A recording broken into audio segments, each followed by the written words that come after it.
Hi everyone, welcome to our channel RJ speaks. और हमने जो सिलसिला शुरू किया है बेसिक टू एडवांस, उसका लेसन नंबर 5 आज हम स्टार्ट करने वाले हैं। और दो अल्फाज ऐसे हैं, दो वर्ड्स ऐसे हैं, या इस तरह कह लें कि दो वर्ब्स ऐसे हैं जो कि आप डेली लाइफ में यूज़ करते हैं। तो हम उनको थोड़ा सा हम डिफाइन करेंगे। आपने शायद ये वर्ड्स सुने होंगे, हेयर और हेज। मेरे ख्याल से आप सबको आइडिया हो गया होगा कि हैव और हैज कहाँ पर और कैसे यूज होते हैं। अगर नहीं तो हम आपको सिखाते हैं कि किस तरह और क्यों यूज होते हैं। बेसिकली हैव और हैज बहुत सारे फॉर्मेशंस में यूज होते हैं लैंग्वेज में, लेकिन यहाँ पर जो हमने बेसिक इस्तेमाल किया है वो है हमारा पोजीशन। पोजीशन का मतलब क्या होता है कि जो चीज़ हमारे पोजीशन में होती है, यानी कि हमारी अपनी होती है या किसी और की पोजीशन में होती है, किसी की भी हो सकती है, तो वो उसकी पोजीशन कहलाती है। तो इसके लिए हम हैव और हैज इस्तेमाल करते हैं। अब सबसे पहले तो ये जानने की कोशिश करते हैं कि हैव और हैज कहाँ कहाँ और किन सब्जेक्ट के साथ लगता है।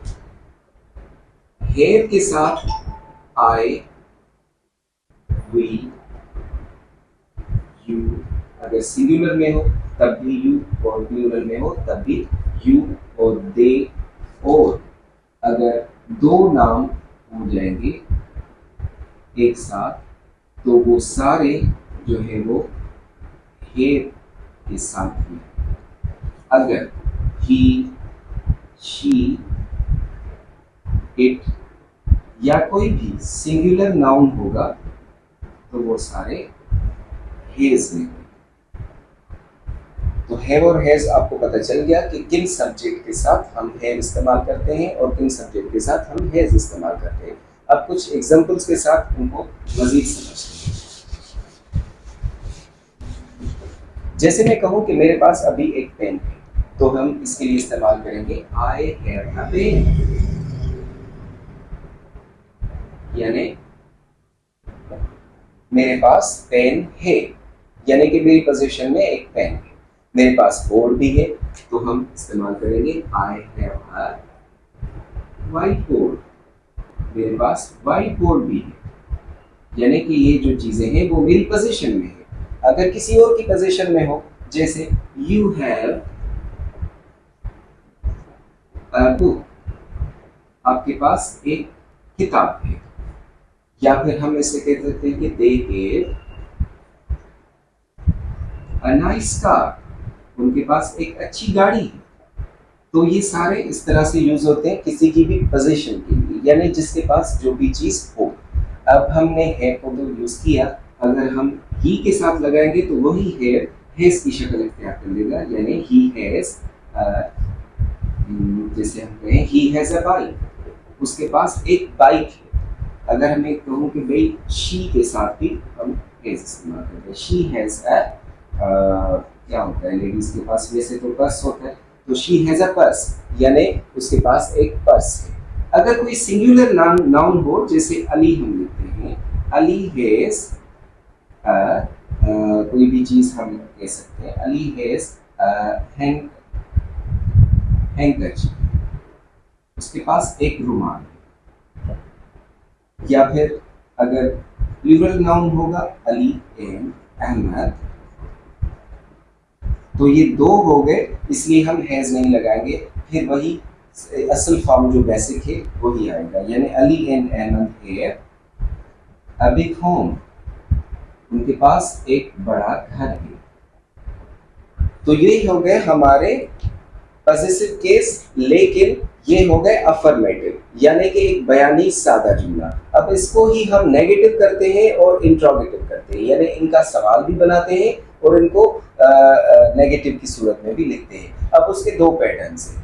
अब मैं आपको दोनों ही पैटर्न समझाता हूँ, आप दोनों में से कोई भी अप्लाई कर सकते हैं। एक होता है ब्रिटिश और एक होता है अमेरिकन। इसमें कोई भी कंफ्यूजन वाली बात नहीं है कि अमेरिका और अमेरिकन और ब्रिटिश जो एक्सेंट है वो थोड़ा सा डिफरेंट है, लेकिन रिटन लैंग्वेज हमेशा उनकी थोड़ी सी मिलती जुलती होती है, या उसमें थोड़ा सा डिफरेंस होता है। इसमें कोई भी इस तरह की कोई बात नहीं, क्योंकि जब इंसान 40 किलोमीटर के बाद कहीं पे पहुंचता है तो वो ज़्यादातर उनके डायलेक्ट्स चेंज होते हैं। यानी कि उनकी थोड़ी सी लैंग्वेज में डिफरेंस आता है।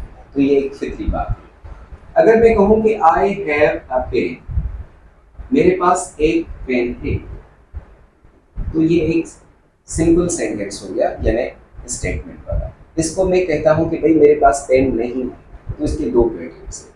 मैं ये भी लिख सकता हूँ कि I have not a pen, मेरे पास पेन नहीं है। या फिर मैं ऐसे कह सकता हूँ कि I do not have a pen, मेरे पास पेन नहीं है। अब ये दोनों पैटर्न्स एक ही जगह पर बिल्कुल सही है। ये होते हैं हमारा यूएसए और ये है हमारा यूपी, यानी इसमें कोई डिफरेंस नहीं है कि आप दोनों में से कोई भी इस्तेमाल कर सकते हैं। अब इसका सवाल बनाएंगे, यानी कि हम पूछेंगे कि भाई आपके पास पेन है या नहीं है, तो हम कहते हैं कि भाई है को हम सब्जेक्ट के पहले लगाते हैं। जैसे हैव यू पेन, क्या आपके पास पेन है? या फिर हम इसी को दूसरे अंदाज में, do you have a pen, यानी क्या आपके पास पेन है? तो ये दोनों पैटर्न्स सवालिया बन जाएंगे और दोनों ही अपनी जगह पे दुरुस्त हैं। अब कुछ मजीद एग्जांपल्स के साथ इन सबको समझने की कोशिश करते हैं। हम लिखते हैं कोई सेंटेंस बनाते हैं, जैसे ही हैज नाइस शर्ट, उसके पास एक नाइस शर्ट है, अच्छी शर्ट है। अब इसको हम अगर नेगेटिव करेंगे तो दोनों ही पैटर्न इस्तेमाल करेंगे। एक होता है हमारा he has not a nice shirt, उसके पास अच्छी शर्ट नहीं है। या फिर हम इसी को he does not have a nice shirt. अब यहाँ पर देखें थोड़ा सा डिफरेंस आ गया, यहाँ पर हमने हेज इस्तेमाल किया है, यहाँ पर हमने हैव इस्तेमाल किया है। अब इसका डिफरेंस कैसे खत्म हो गया? क्योंकि ये ही और शी और इट और सिंगल नेम जो है हमेशा एस और ई एस अपने वर्ब के साथ लगाते हैं। तो यहाँ पर हमने हैव के साथ तो उसको शक्ल चेंज करके हैज लगाया है, लेकिन अगर नेगेटिव में डू को हम ही के साथ या शी के साथ या कोई भी सिंगल नेम हो उसके साथ लगाएंगे तो वो डू हो जाएगा ई एस में, यानी डस हो जाएगा। तो डस अगर लग गया तो वो वर्ब जो है वो अपनी असल शक्ल में वापस आ जाएगा। जैसे हम कहेंगे भाई शी हैज अ बुक, उसके पास एक किताब। अगर मैं इसको नेगेटिव करूंगा तो एक पैटर्न हो जाएगा she has not a book, लेकिन अगर मैं शी डज नॉट इस्तेमाल करूंगा तो वो हैज अपनी असल शक्ल में, यानी कि वो अपनी हैव वाली फॉर्म में वापस आ जाएगा, क्योंकि वो एस और एस हमने यहाँ पर लगा दी। She does not have a book. अब इन दोनों को ही हम सवालिया में चेंज करते हैं। जैसे he has not a nice shirt, तो इसको हम लिख सकते हैं हैज ही नाइस शर्ट, क्या उसके पास कोई नाइस शर्ट है? या हम लिख सकते हैं does he have a nice shirt. दोनों का मतलब सेम होगा। इसी को ही हम सवाल में चेंज करते हैं, हैज आगे लगा देंगे, हैज शी अ बुक, क्या उसके पास कोई बुक है? या फिर हम डज के साथ बनाएंगे तो डज शी फिर हैव इस्तेमाल करेंगे, does she have a book, क्या उसके पास एक किताब है। अब ये हो गया फुल फॉर्म। अभी हम आपको समझाते हैं कि इसका कॉन्ट्रैक्शन फॉर्म कैसे है। कॉन्ट्रैक्शन फॉर्म का क्या मतलब होता है? क्या कॉन्ट्रैक्शन फॉर्म बेसिकली हम लैंग्वेज को जब हम बात करते होते हैं तो जाहिर सी बात है वो लिखने से ज़्यादा छोटी होती है। लिखते हम ज़्यादा हैं और पढ़ते हम कम हैं, यानी जब हम बोलते हैं तो वो थोड़े से सेंटेंसेस खा जाते हैं, जैसे हम आम जबान में बोलते हैं। तो अगर हम कॉन्ट्रैक्शन फॉर्म हैव नॉट का करेंगे तो वो हो जाएगा हैवेंट। इसको बोलेंगे हैवेंट। अगर हम हैज नॉट का करेंगे तो वो हो जाएगा हैजंट। हैजंट जैसे मैं अगर कहूं कि मेरे पास बुक नहीं है तो आई हैवंट अ बुक, या मैं कहूं कि भाई उसके पास कोई बुक नहीं है तो ही हैजंट अ बुक।